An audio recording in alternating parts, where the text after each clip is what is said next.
इस दूसरे स्वर को समझने के लिए उस पहले स्वर ने तुम्हें तैयार किया है, क्योंकि एक बड़ी अनूठी घटना घटती है। पुरुष भी जब मुक्ति के आखिरी सोपान पर पहुंचता है तो स्त्री जैसा हो जाता है, स्त्रीवत हो जाता है। यही तो फरीद ने कहा कि आशिक मासूक हो गया, वो जो प्रेमी था अब प्रेसी हो गया। और फरीद अपने से ही कहता है कि बहन, अगर तू ऐसा कर कि उस एक सच्चे की ही आस तुझ में रह जाए तो प्यारा बहुत दूर नहीं। अगर तुम बुद्ध के जीवन को समझो तो तुम बुद्ध के जीवन में वैसी स्तृणता पाओगे जैसी श्रेष्ठतम स्त्री में कभी कभी उपलब्ध होती। वही सुकोमल भाव पाओगे। कहो उसे करुणा, लेकिन अगर गहरे में झांक कर देखोगे तो पाओगे वो करुणा बुद्ध के भीतर जन्म रही नई स्त्री का अनुसंग है, छाया है।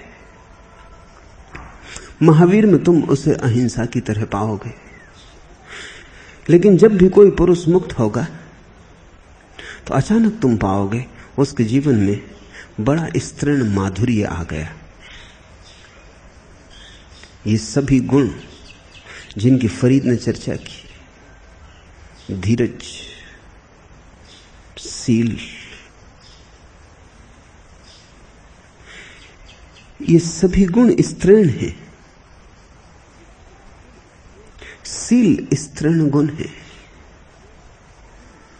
बहुत सुकोमल है। और धीरज, धैर्य स्तृण गुण है। पुरुष में धैर्य नहीं, पुरुष बड़ा अधीर है, सदा जल्दी में। अगर पुरुष को बच्चे पालने पड़े तो संसार में बच्चे नहीं बचेंगे, उतना धैर्य नहीं। अगर पुरुष को गर्भ संभालना पड़े तो गर्भपात ही गर्भपात हो जाएंगे संसार में। कोई पुरुष गर्भ को संभालने को राजी ना हो। 9 महीने की प्रतीक्षा किसे हो सकती? पुरुष जल्दी में, तेजी में, समय का उसे बड़ा बोध है। स्त्री अनंत में जीती है, पुरुष समय में जीता है। मैं मुल्ला नसरुद्दीन के घर मेहमान था। हम दोपहर के विश्राम के बाद बैठ के गपशप कर रहे थे, बिस्तर पर ही बैठे हुए थे कि पत्नी ने झांका और उसने कहा कि सुनो जी, बच्चों को संभालना, मैं थोड़ा डॉक्टर के पास जाती हूं, दांत निकलवाऊं। मुल्ला उछल के खड़ा हो गया, कोट में हाथ डाल लिया, बोला ठहरो फजलू की मां, तुम ही बच्चों को संभालो, दांत मैं निकलवा आता हूं। बच्चों को संभालना ऐसा उपद्रव है, उतना धैर्य पुरुष के पास नहीं। बच्चे को बड़ा करना तो बहुत मुश्किल होगा, 20-25 वर्ष लगते, तब कहीं कोई बच्चा अपने पैरों पर खड़ा हो पाता है। धैर्य स्त्री के लिए सुगम है, पुरुष के लिए साधना है। इसलिए फरीद कहते हैं धैर्य साधो। स्त्री मन को लगेगा इसमें साधने जैसा क्या है, ये मैं तुम्हें फर्क समझा रहा हूं। स्त्री मन को लगेगा धैर्य में साधने जैसा क्या है, धैर्य तो है ही। फरीद कहते हैं सील साधो। स्त्री को लगता है सील ना हो तो बात ही क्या हुई, सील तो स्वभाव है।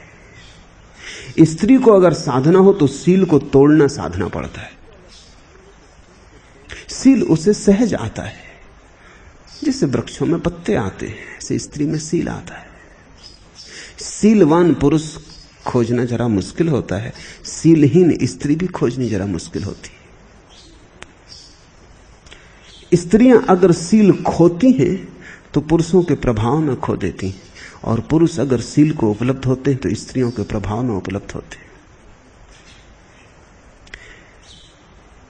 जो पुरुष के लिए बड़ा तपश्चर्या से मिलता है वो स्त्री को जन्म से मिलता है। कुछ और बातें हैं जो पुरुष को जन्म से मिलती हैं, स्त्री को नहीं मिलती। अगर स्त्री को सैनिक बनना हो तो बड़ी तपश्चर्या से गुजरना पड़ेगा, लेकिन साधु बनने के लिए किसी तपश्चर्या से नहीं गुजरना पड़ेगा। अगर स्त्री को युद्ध के मैदान पर जाना हो तो बड़ी तैयारी करनी होगी, बड़े प्रशिक्षण से गुजरना होगा। लेकिन स्त्री को अगर मंदिर में जाकर प्रार्थना करनी हो, पूजा करनी हो, अर्चना करनी हो, तो उसे किसी से भी सीखने की जरूरत नहीं है। तुम छोटी सी बच्ची को मंदिर ले जाओ और जैसे वो जन्म से जानती है कि मंदिर में कैसे झुकना, और तुम लड़के को ले जाओ, तुम उसकी गर्दन झुकाओ, वो खड़ा हो जाता है।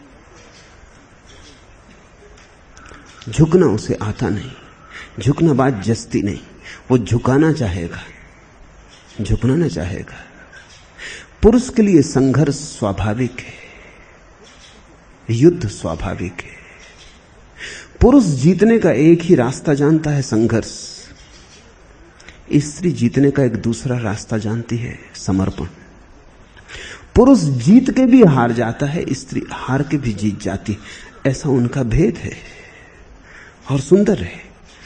विपरीत भी जाते हैं, फिर भी उनमें एक गहरा तालमेल है, क्योंकि पुरुष जीत के हारता है, स्त्री हार के जीतती है। इसलिए दोनों में तालमेल भी हो जाता है, विरोध मिल जाते हैं, दोनों एक दूसरे के साथ बैठ जाते। पुरुष भी जब मुक्ति के करीब पहुंचता है तो उसमें स्तृण फूल खिलते हैं, और स्त्री जब मुक्ति के करीब पहुंचती है तब उसमें पुरुष जैसे फूल खिलते हैं। इसे तुम थोड़ा समझ लो। मैंने पहले भी कहा है, मैं फिर कहूं, जैनों के 24 तीर्थंकरों में एक स्त्री है, उसका नाम है मल्लीबाई।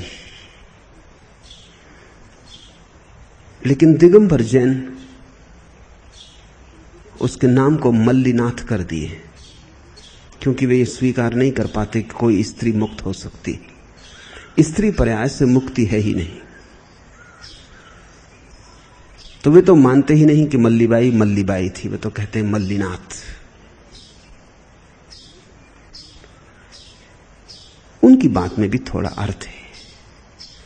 अर्थ यही है कि जब कोई स्त्री मुक्ति के करीब पहुंचेगी तो उसमें पुरुष जैसे फूल खिलेंगे, और जब कोई पुरुष मुक्ति के करीब पहुंचेगा तो उसमें स्त्री जैसे फूल खुलेंगे। ऐसा क्यों होता है, इसे जानने को थोड़ा मनुष्य के मन में प्रवेश करना पड़े। प्रत्येक के भीतर दोनों है, पुरुष के भीतर स्त्री छिपी है, स्त्री के भीतर पुरुष छिपा है। ऐसा होगा ही क्योंकि प्रत्येक दोनों से पैदा होता है।